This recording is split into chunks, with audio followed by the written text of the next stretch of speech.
all bee farms located at Barangay Katigan.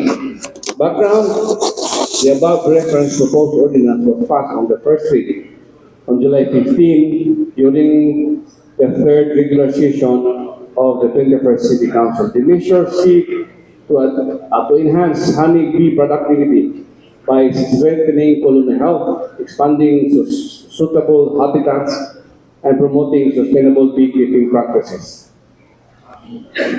Honeybees collect nectar and drop and pollen from flowers, and in the process, they naturally facilitate pollination. This is an essential ecological function that supports the city food security initiative. Likewise, for production and agricultural biodiversity. Strengthening the honeybee sector also provides income-generating opportunities for rural communities, especially the indigenous farmers, the youth, and the small-scale agricultural enterprise. Mr. President, may I go directly to the highlights instead of reading the last paragraph? Yes, please proceed. During the committee hearing, the proposed Davao City honeybees and stingless bees honey and byproduct production and promotion ordinance was thoroughly discussed. The ordinance aimed, number one, strengthen pollination services and support ecological balance by promoting health bee population, protect bee habitats, and encourage bee-friendly environments, including the preservation of flowering plants and forest areas. There are 11 aims, Mr. President, and allow me to directly, because the 11 aims is also specified in our ordinance. So let me directly, I know that you have copies already. Let me go directly, if possible, to go directly to the recommendation, Mr. President, to expedite our session. Yes. After extensive discussion and deliberation, the Committee on Agriculture, Aquaculture, and Food respectfully recommends the approval and adoption of the proposed Davao City honey bees and stingless bees honey and byproducts production and promotion ordinance. I move, Mr. President, that this committee report be approved. I so move, Mr. President. There is a motion as stated by Councilor Abelia. Are there any second? Duly seconded, the motion is approved. Do you have a question?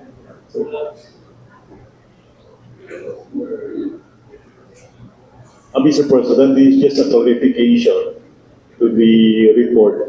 Because I think about last year or 2 years ago, this was also promoted by the city. Actually, there's one problem there. I don't know what are the measures being done on that. The sale of honey in the market are actually many of those products were diluted. I don't know what are the measures done or what are the procedures done to determine if the sale of the product in the market is diluted or pure. Actually, that's the problem. Even in malls, there are products of honey which are not actually pure. It is diluted, and that was the problem a year ago or 2 years ago. That was floated. I don't know what are the procedures and measures that are done to curb this particular problem, Mr. President. Thank you, Mr. President. Thank you, Councilor. Well, I know that there are a lot of fake honeys around the city. Even in China, there is. Now, the only way to protect buying fake is to regulate. That is now in the ordinance. I think my bidmate Councilor Marisa. I think she forwarded, or maybe she submitted an ordinance regarding this, but unfortunately it was not done or approved due to limited time. So, if okay, Mr. President, there is a person who is very knowledgeable in the audience right now. May I request to, or may I move that this plenary session right now be converted, or may I ask for the suspension of the rules, Mr. President, to allow the person, a well-versed person regarding bee or honey placement.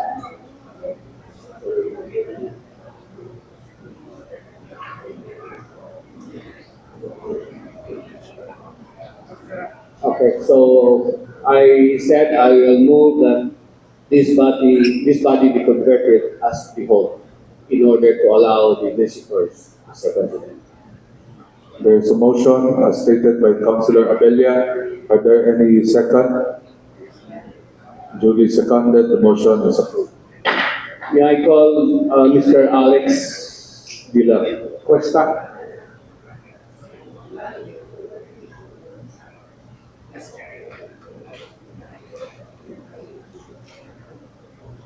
So if there's anyone from my colleagues to ask question or anything, please, yeah, I will ask him to state his name and his profession.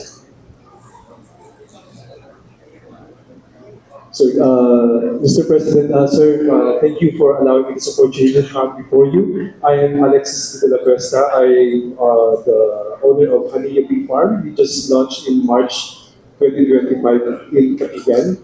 So, I'm here to respond to any questions you may have regarding honey or beekeeping po. Thank you. Yes, Councilor Ungab, you are recognized. It's just actually an additional clarification, Mr. President. Because way back, I think 2023, it is commendable to promote honey production. But way back in 2023, this was also done in Rizal Park. The problem there actually, of the samples that they have, around 10 samples that they have, only one is pure. All the others were diluted or either something is done there and marketed as pure honey. That's why this representation is asking what were the measures done so that we could be able to produce and sell to the public the correct undiluted or pure honey that should reach the consumers. Thank you, Mr. President. Thank you, sir. Shall I answer, sir?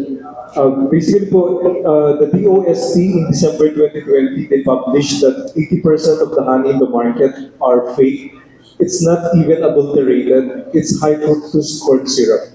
We're still waiting for the second phase because the first phase po in December 2020, what they did, they bought honey from Lazada, Shopee, and supermarkets, and 80% turned out to be fake. The second phase, they asked for beekeepers to submit samples of honey, and we're still waiting for the final results po. Hopefully within this year or early January, they will be releasing the result of that second phase of their test. Unfortunately, the only way to test whether honey is pure is through laboratory, and it costs 8,500 per sample. That's why there are a lot of fraudsters. Because who would test the honey first before buying? So, and there's also a loophole in terms of the FDA. Not to say anything against the FDA, but the process currently is that they have accredited laboratories nationwide. The fraudsters, they buy pure honey from the beekeepers. They submit it for testing at the accredited laboratory. Based on the result, they will pass the result to FDA, and based on the result, FDA releases the certificate. So FDA does not do any surveillance activities to make sure that what are on the shelves are actually pure. So it's not really a guarantee that if it's labeled as FDA registered, it's already pure honey. So I'm not privy to what was in the 2023, draft ordinance, or I don't know how you call it po.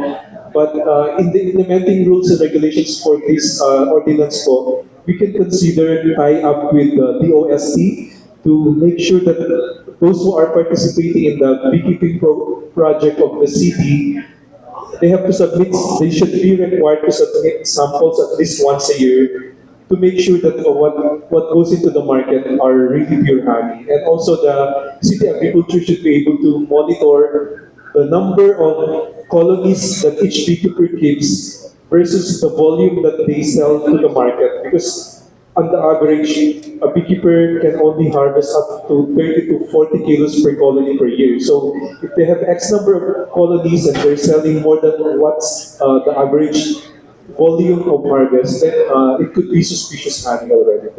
Thank you. Yes, Councilor Hiram, you are recognized. I think the ordinance by Honorable Abelia, maganda na yun. Siguro, ang next move dito is,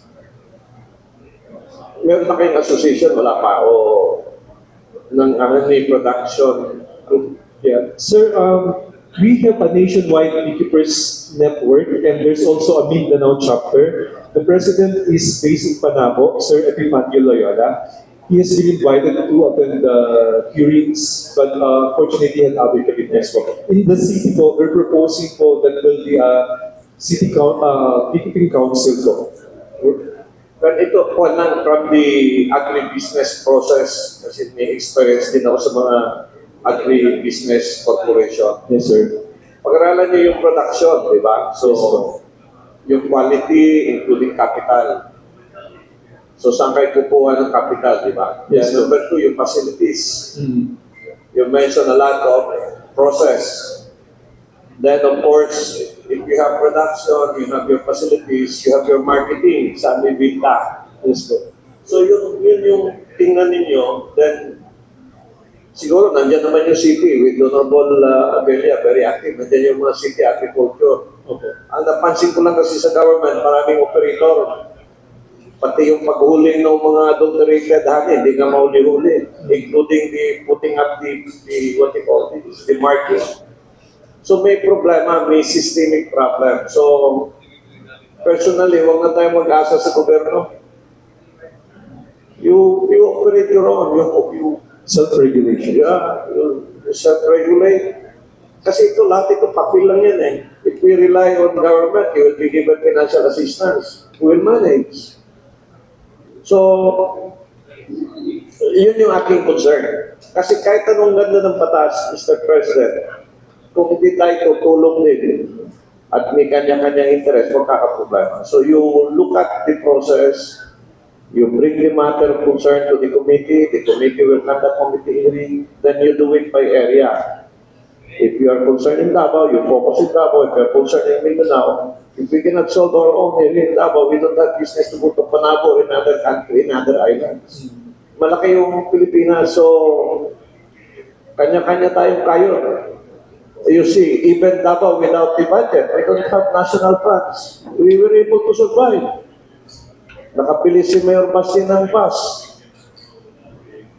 We are doing our best. Huwag na tayo kasi kung lahat gobyerno, like this morning, we have our privilege speech coming from the fabric production, yung mga damit. If we will rely to other places. So this is just my take, Mr. President. We do it what is doable. With you there, maybe you can organize a double chapter of honey production. Then you tell us, we have people in Pakibato. We can, propagate the honey production. And if you need capital, we can approach with other people with resources. We can go to other countries also to source out, including marketing. China has 1.2 billion population. So, the opportunity is there. Huwag na lang tayo mag-rely dyan sa national government. That's my advice. And I think, Mr. President, any concern, we can just refer it to the Committee of Honorable Abella. I do not know if this is the proper way to discuss specifics because we have also items in the agenda. But what we are trying to impress is to put up a framework where you can operate. Thank you very much. This is noted, sir. Thank you po. Councilor Alejandro, you are recognized.